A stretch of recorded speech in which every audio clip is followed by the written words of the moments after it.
Hi folks, it's Nick here, and we're looking at Moon Alert on the good old ZX Spectrum 48K, published by Ocean in 1984, and based on the game from the arcades called Moon Patrol by Irem Corporation from 2 years earlier, in 1982.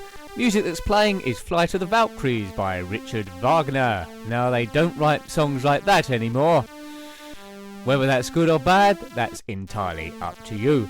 Now, this game is a bit of a classic. I should have reviewed it earlier, so it's about time we come to it now.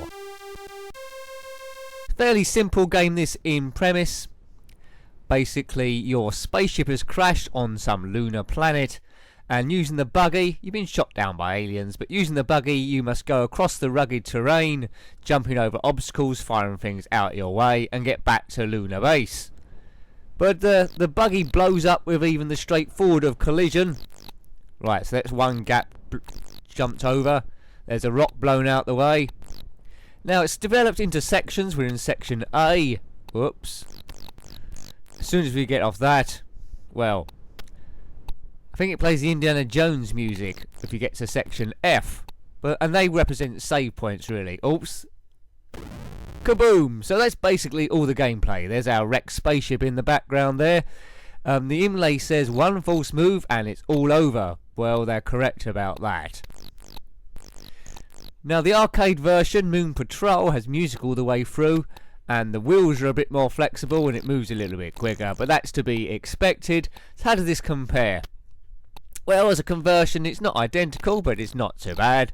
The basic idea is there. Hopefully I'll get you some aliens. Now, this is a very hard thing to get over. This is really tricky now. I need to jump over here. Ooh. Yep, the back wheel's stuck, so we've blown up. But the further you go, the more points you get. I like the way they've done the... it's two-tone, really, isn't it? You've got the mountains in the background and then the magenta foreground. The graphics of the buggy are a little bit flickery, but I'll let that go. It is from 1984. Hopefully I do at least one section so I don't seem like a complete loser. But those aliens have shot us down. The rotters. Now, they may turn up a bit later on and we have to shoot them out of the sky and they'll fire back at us. Is that enough? No. So as you can tell, I've already reached a point where I can't get beyond. Moon Alert. This is a good game, this. The basic games, as I say, quite often are the best ones. I don't know why it's flickering. It's probably because the graphics keep having to be redrawn every so often, I presume. There's probably a cheat or a bit of programming they could have done, which the programmers didn't know about. Ocean. Loads and loads of games come out from them. It doesn't specify what planet this is on. Originally I thought it was the moon, but the moon's all grey, isn't it, really? The Spectrum couldn't really do grey. They had to cheat a bit by doing like black and white dots, which are sort of blend in. Here we go, section B. We're there. Section B. Let's see if we can get... Oh dear, that's too early. No, got over it. See if we can get to section C. Now, the further you progress on this, the more obstacles turn up. And they turn up at much shorter distances, making the whole affair a lot more trickier. But isn't that always the way? But the graphics... Oh, that one turned into 2. You have to watch yourself round here. There's aliens divided into other aliens. It's just pure sickness, really. Game over, player 1. Well, that's me, I think.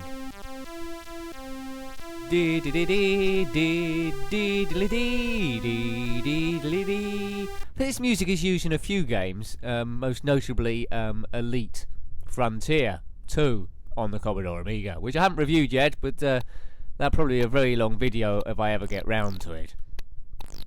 Right, so let's take what we learnt on the first go and see if we can capitalise it on the second. At least get off A without losing any lives, maybe. That rocks into dust. There must be a safer way back to lunar base. This planet is tricky. Whoops. Right, okay, so let's go over this bit. And now there's the rock which caused us trouble last time. Last moment jump. Yes, yes. He's getting better. He's getting better. Section B already. let's get to section C. I should have reviewed this. Oh, look at that. That's not fair. I should have reviewed this game a bit earlier, really. It's a classic. Any young whippersnapper seeing the game now will probably just, well, watch about 5 seconds and then disappear. They won't be interested in this sort of thing. But we know better, don't we?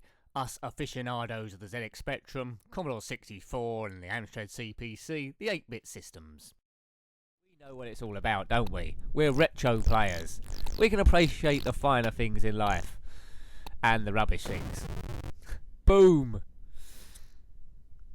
Don't get me wrong, I like modern day games as well. But these ones have got a certain charm about it that you just don't get nowadays. Where a lot of games tend to come out looking roughly the same. Sadly to say. There won't be another Moon Alert, I don't think. Not for quite some time anyway. And if there is, it won't look quite like this. Oh, that's too early, is it? No. Hopefully we can see some extra aliens as well. There's some green ones that turn up every now and again. I think we're going to get to section C, aren't we? Sounds like there's a clock ticking. Don't know what the symbolism of that clicking clock is. There we go, C. Now, this is the seaside. Oh, I do like to be beside the seaside. Doop-a-doo, doop-a-doo, doo-doo-doo-doo. Oh, look at that. Now, maybe, you know, this is the space age. Rather than just driving across the terrain to get back to lunar base, maybe like using the radio and some sort of, oh dear, some sort of spaceship comes along and picks this up, maybe. Perhaps it's too dangerous. Perhaps there's gas clouds that cause the ship to blow up. Game over, player one. Should we have one more go at this? I think I fancy one more go at this. Yes, this is quite addictive, this. Good stuff. There's the Earth in the background, I presume, so perhaps we are on the moon. It is called Moon Alert, after all, but it's just a very colourful moon. Now, I haven't been to the moon.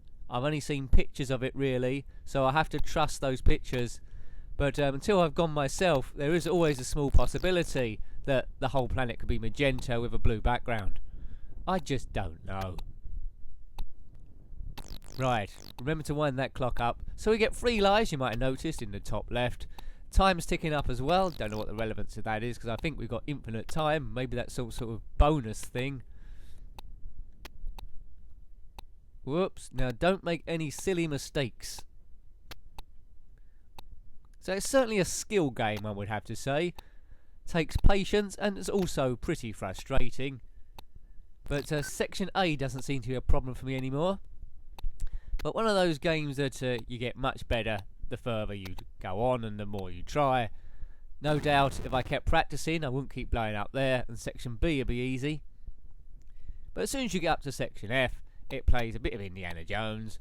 I don't think they played any licenses for that, as Rick Dangerous didn't in that game, ripping off other movies that are already out there. Alien Breed as well, that ripped off Aliens without paying for the franchise. I don't think you can get away with that sort of thing nowadays. Because games are big money. I don't know what the budget was on this game. Probably about, I don't know, 4p. But generally the games were written by just 1 or 2 people and then it was out. Now you need a whole building of people. You need marketers, publishers, graphics, music. You need a whole shebang. This is when just 1 or 2 people could get away with it. I think Manic Miner, which was a huge hit, was just written by one person, Matt Smith. And the rest is history. But I don't think you could make big money out of it back then. It was all a bit of fun. Bit of invention. People in sheds and bedrooms. Hopefully they're not still in a shed, because that means things have gone a bit wrong. Right, Section C. 1 life left. I think I've over-egged that. Boom! Oh no, this is my last life. Right, definitely last life. It's all about timing and jumping at the right point. And that's a bit better. That's a bit better. Is Section D in sight? I very much doubt it. Get aliens, boo! I don't know why you're trying to shoot me for. I'm just doing some sort of rock survey. Oh look, the green ones, there we go. See, I like them, they're nice, whatever they're supposed to be. They look a bit like spinning tops. Oh, I ain't got enough speed there. Kaboom, I'm dead again. Well, well, well, that's a nice little game, that one. Loved it. So I hope you liked having a look at that one. As always, that was Moon Alert by Ocean in 1984. Please remember to rate, comment and subscribe. Your thoughts are always appreciated. And until next time, goodbye. Goodbye.